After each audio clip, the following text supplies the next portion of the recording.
This is the Big O Show. This is the Big O Show. All right, how you doing, Ara? You doing good? I'm doing good. I'm like everyone else, just in this waiting game and figuring it might go a little bit longer, but it makes no sense that it does go much longer. It doesn't make any sense, but you're dealing with a guy that really is not used to this kind of stuff. Plus, he's kind of put in a corner now because obviously Lillard's representation has done a great job of scaring everybody else off. So this is just kind of, we're going to have to slow walk this thing until they can find the third team to take Tyler. And will there be a fourth team for Caleb Martin? I don't know. I don't know what's going to happen here. You and I talked about this. Are they going to have to take the center back or not? Because then that alters the deal. Sure. You know, all those kind of things. And I kind of think that Jurkic is coming here only because they're going to be so pissed that they're put into this corner and they don't have a lot of options. They're going to say, well, F it. You guys want him? You got to take Nurkic too at the same time. Let's get rid of both salaries. So you know what? But I still think this is almost incompetence by Portland from this perspective. If they do wind up taking Jaime Jaquez Jr., they could have picked their own player at number 18 in the draft instead of who the Heat selected. If they're looking for other teams to get into the deal, they could have used expiring money that was sent out, Victor Oladipo, Max Strus, to better make a deal. And even what happened yesterday, San Antonio used their remaining salary cap space to take on Cameron Payne in a draft pick deal with Phoenix. So all of a sudden, the little bit of offloading money here, sending the extra guy there, making it balanced, becomes harder and harder and harder as you go along. A real front office recognizes that and says, you know what? We can't be worried about how people perceive us. We lost the trade. We didn't win the trade. We've got to do what's best for our team. And as you said before I came on today on the Acura Pembroke Pines report, you don't want Scoot Henderson showing up to camp in Portland and seeing ghosts passed over there, Damian Lillard, one locker down, and all of that. And if you're a real team like Portland and realize you have to reset, and every team resets, the Heat reset after the Big Three, the Heat reset after Dwayne Wade, the Heat reset after Shaq. Teams have to do that. You want to get it done. You want to get it clear. Hey, it happened. We had Dame for over a dozen years. Now we're moving on. But this dragging of it on to make it look like you're not forced into something, screw perceptions. Do what's best for your team. This should have been done yesterday. I totally agree with you. It should have been done yesterday. And maybe, just maybe, play this game with me. Maybe the Miami Heat is also saying, you know, options are drying out. Mm-hmm. They're going to screw themselves. Mm-hmm. We've got them by the balls. So as we get closer to camp, we can tighten the screws on them because they're not going to want Damian Lillard to come back over there. And this weekend there was another was it this weekend or maybe early or late last week that came out that IG post where I think it was his agent or something had the music in the background that had something right. Miami repeated again. And so this is what you want coming to camp. And so maybe with options drying out, the Heat feel like, you know what? Let's let this thing play out. They're going to end up putting themselves in a corner, and now they're going to have to accept whatever deal is in place and whatever we offer them because they don't want the mess of taking Damian Lillard back, and then he's disgruntled, and then it's even harder to get rid of him after that. So could it be that the Miami Heat might say, you know what, this is actually playing into our hands. We can actually end up giving up less by waiting more. Big O, if they would have made the deal on draft day a month ago, they probably could have got a total of 4 first-round picks, including Jaquez. Now we're in mid-July. They probably still can get 3 first-round picks. Maybe by mid-August, they can get 2 first-round picks. And when we see you in September, hey, we'll give you a first-round pick. And they've got to realize that. Here's the difference. The Miami Heat, even without Damian Lillard, are still a contender. They showed that this past season. They went to the NBA Finals. You could say whether it was a lucky ride or whatever, but they're the Heat. They're going to be involved. They're going to be a team that's going to be competitive. They're going to be relevant. Right. Yes, because it's who they are. The Portland Trailblazers are going to be a rebuilding team with Damian Lillard, which they've been for the last 4 years, or a rebuilding team without. You are who you are. So move the train forward. You're not winning the deal by saying, hey, we sweated the Heat out to July. We sweated them out to August. Who gives a rat's F? You're trying to get ready for the October 3rd start of training camp, have everything in order. And if you're Scoot Henderson right now, you're looking at that and you're saying to yourself, what are these guys doing? I'm the star of the future. If you're Shaedon Sharpe, you're saying, Damian Lillard can't play here. I need my playing time. So you think you would move forward anyway. And in fairness to a Tyler Hero, let him get his log cabin set up in the woods in Portland, or his condo in Brooklyn, or his home next to, downtown in Salt Lake. Move this thing along. There is only one team that's holding it up, and it's the Portland Trail Blazers. And they not only are in a no-win situation, they're in a lose-lose situation.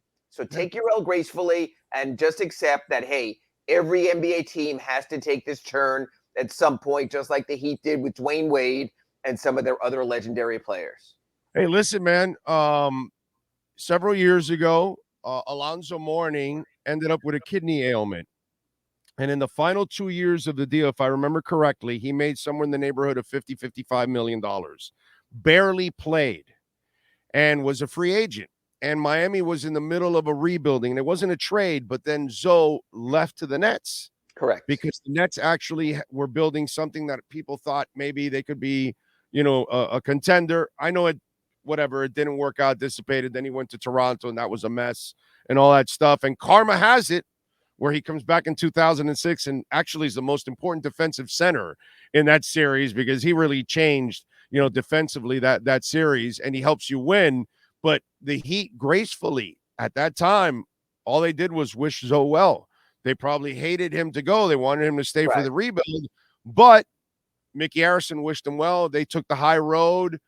Sometimes things don't work out for you with the star, and you're now put in a place where, well, what are you going to do? You're going to keep screwing the star over? Oh, no, I can get a great deal from Charlotte, so I'm going to send you there. Look at the kid from Utah. He ends up in Cleveland, and while they have a nice team, brother, you still went from Utah to Cleveland. I'm sorry. I just, But Donovan Mitchell wasn't a franchise icon. He was drafted in 2017. So again, it's a matter of the timing there and the time you put in. You know what? Maybe Portland holds out and gets it. My point is, if you're Lillard at this point, you want to control your destiny, not end up somewhere where you don't want to be. That's just the gist of it. That's what I mean for Donovan Mitchell. And if you're Lillard, you want to try to control it. And now that you're Portland, brother, you had 11 beautiful years with the guy. You couldn't figure it out.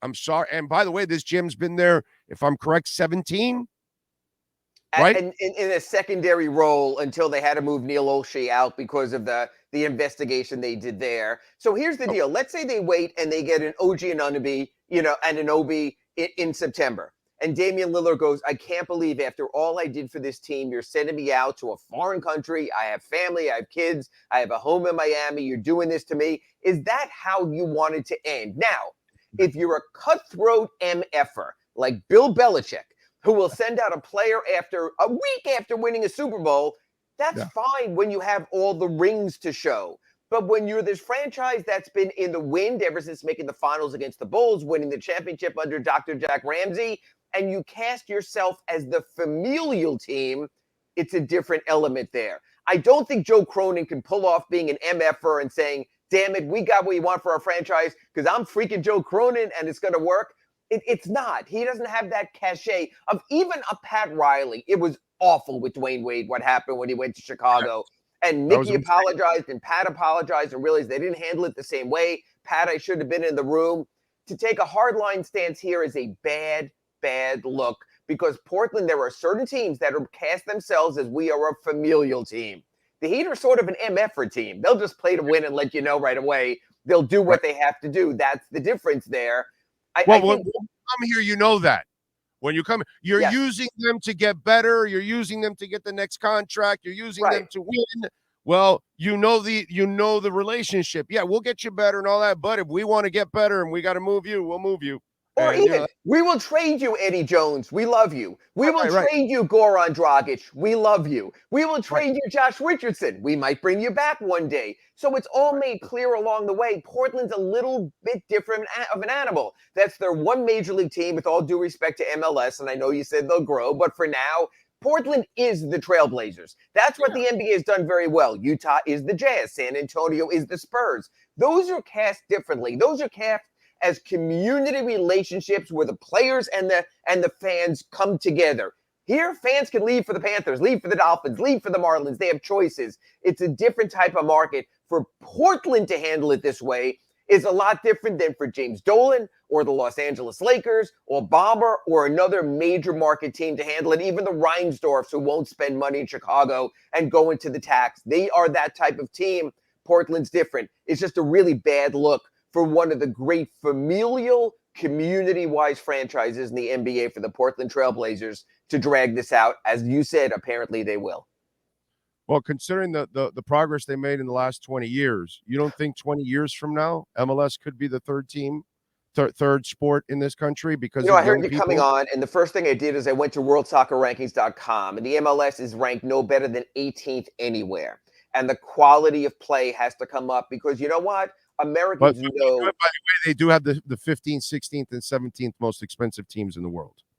And that's all well and good, but American fans know quality. They know the difference. They know when the when the previous 20 years. Yes. In a time frame like that, but you know what? You can't then at some point, instead of getting 34-year-old stars, you have to get 24-year-old stars. Sure. That's the difference. When Neymar makes his move to PSG, you have to get a player like that to come to your league, not the 34. You remember what it used to be in the previous soccer go-round when Pele came late. Way over. That was more. It's not a retirement league anymore. Now they do have young guys. They do, but the elite now they have young guys, Ira, and now they're selling them to Europe. Something they didn't do before. Okay, but there's still the most recent names to come in, whether it's Rooney going to Washington, Higuain coming here. You just saw these were retirement tour guys. So is Messi. God bless him. And I know he's still near the top of his game because he's such a unique player. But when you get the 24-year-old player who comes over, when you get a player like that from a World Cup national team, that's when you'll make the turn. Now, maybe you need bigger infrastructure. They still beat Barcelona, PSG, and the Arab nations for him anyway. They did outbid those people for him. For a 34-year-old, yes, they did for a 34-year-old. Outbid them for the Neymars. They've never outbid. It's never been an outbid. It's been a retirement league. Right. Outbidding is something new for them. And I'm saying when they get to the point and they get the stars in their 20s, hell, when they keep a Christian Pulisic here because he realizes, you know what? That's a top league. I can grow my game there. I don't have to go to the Premier League. Right. I don't have to go to Serie A. That's the difference when they can do that. So you don't see it growing in 20 years to that level. 20 years, yes. But I think right now with the Messi thing, we have to be a little bit more realistic. I never said no. I never said no. This guy is coming here to play minor league soccer. Per game, they average more than the NBA and the NHL already as it is. But again, they're not bigger than them yet. Although they're probably getting pretty close to the NHL, actually, to be quite honest. But again, it's a once-a-week sport. Americans love once-a-week sports. Football is a tailgating celebration. Soccer, maybe you play 2 games a week because you have a cup game or something like that. So you can't compare attendance because the NHL and NBA play 4 games a week. MLB plays 6 games a week. It's a different sport. People love to tailgate. But it's still, if somebody told you 20 years in, they're going to be averaging 17, 18,000, you're like, really? Get the hell out of here. That's pretty good for America. It's still pretty good for America. And you know what? The infrastructure is still an issue because the parking is an issue in Fort Lauderdale. And I really want to see when they build by the airport, because remember, part of the deal of building by the airport in Miami is condos, is shopping centers. Will there be a tailgate area? Will there be a place where it becomes a weekly celebration? That's what sells soccer, because that's what sells college football. That's what sells the Dolphins games when you're out there at Hard Rock in the parking lot 4 hours before the game. That's what sells the sport. So I want to see what Moss actually does to make this a celebration as opposed to a business venture. I'm with you there. All right, let me get to some important stuff. Sure. Orlando Robinson rocked it out in the summer league, ended up with 27 points last night, consistently shot the 3-point pretty damn well overall. 9 rebounds, 6 assists, 3 steals, a block yesterday, just a complete game for Orlando. And one of the things we can look at it two ways. As you get worse as a team, somebody's got to score and do it. But also, as you get worse, and there is no Jovic, there is no Jaquez, there is no Bouye here last night. Your team's not as good. Right. More pressure on Orlando, and I thought he really did a nice job in this summer league of raising his level of play. In summer league, he did, but Big O, you've got to say these players aren't as fast, don't jump as high, aren't as athletic. It's a different game. So Orlando Robinson probably today will be named to the all-tournament team in Vegas. He had the best statistical performance. And yet, if you were to ask me, and I just posted this to the Sun Sentinel, I would probably rank him no better than 5th among the Heat players for NBA prospects in Summer League. Because Jovic, I love what he did with his body. That's impressive. Jaquez only played one game, but even in that one game showed he could be a complementary player on a winning team. Jamal Cain does what NBA players need to do these days. He defends and he makes threes. So I would put him there also. Jamari Bouye.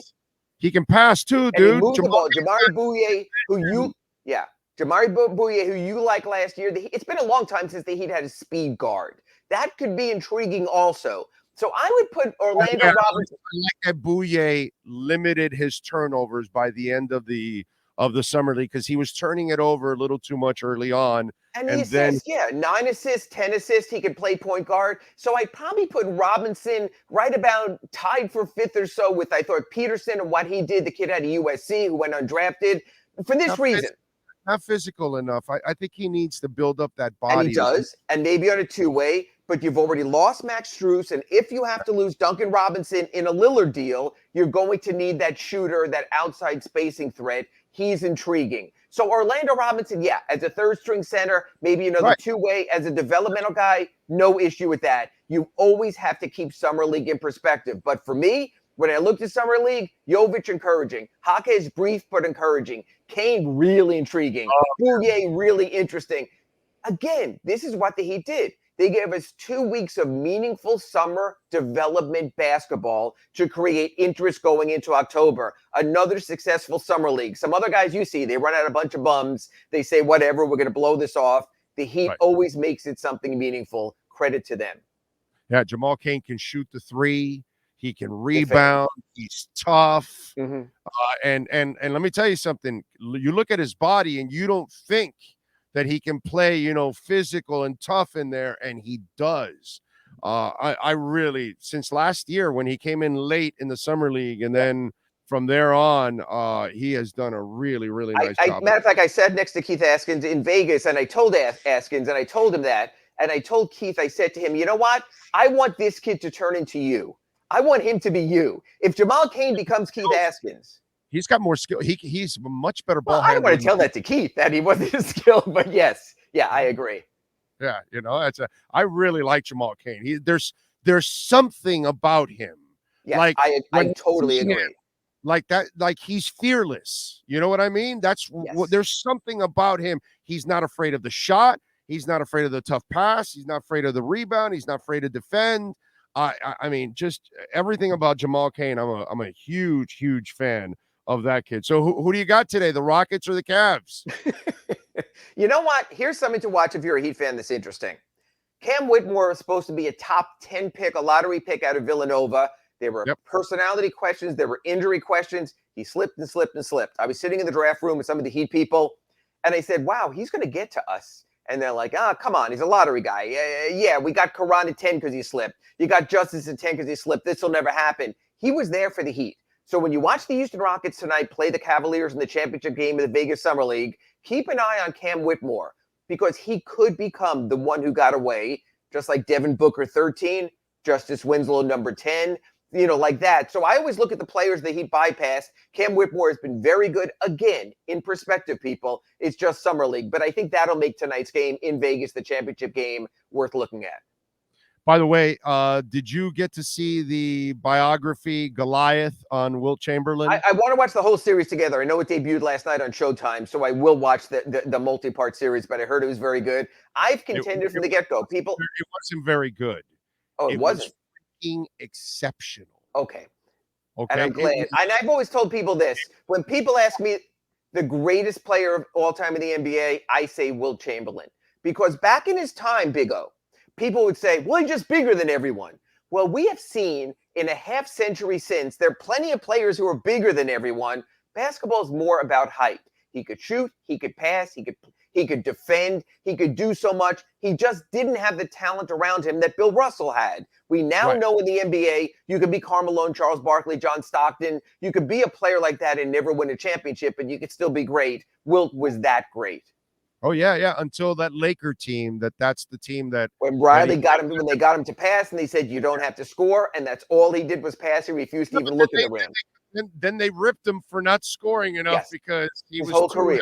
happy and all that. But I don't want to play spoiler, but there are so many things about this man that was like, I'll give you a little nugget. Jackie Joyner Kersey became Jackie Joyner Kersey because of Wilt Chamberlain. He supported women's athletics, and he supported a women's track team on his own. And one of the women that he recruited on that track team, who then went on to the U.S., her name is Jackie Joyner Kersey. So he had as much as we talk about, the infamous slept with 20,000 women and all that stuff, he actually cared about people, a lot of people, and especially women will tell you about what kind of a human being he was. And you've got to watch the documentary. It is awesome. By the way, at noon, we are going to have Rob Ford and Christopher Dillon, both the directors of the series. And I watched all three yesterday, and I'm telling you, it was moving. As I get older, I end up crying a lot watching stuff. You'll end up tear jerking a few times, especially in that third chapter. They did a marvelous job of telling his story and coming from his perspective. And I thought I'm telling you, you're going to love it. You're going to learn some stuff you never knew about from him, but it was awesome, Ira. Awesome. Great watch. Seriously. Enjoy. By the way, our boy Wally Jones is all over it. Sure. And so is Pat Riley. Also. Looking forward to it. Yeah, good stuff. All right, what do you got going on the Sun Sentinel so folks can check you out? Like I mentioned, I rated the Summer League players and where they stand and just sort of my view of where Orlando Robinson is. So give that a look, people. Let me know if you agree or disagree. But a really productive Summer League. It was a joy to be out there and spend some time with these kids and see the development. A lot of the players we saw the last 2 weeks in Sacramento and Vegas, we will see in Heat Summer Camp with a viable chance to make this roster. Follow him on Twitter at Ira Heatbeat. Catch his work there at the Sentinel and subscribe to it. Ira, as always, thank you. Appreciate it. Catch you next time in our Acura Pembroke Pines Report. Thank you, Big O. Thank you, sir. There you go. Ira Winderman getting it done.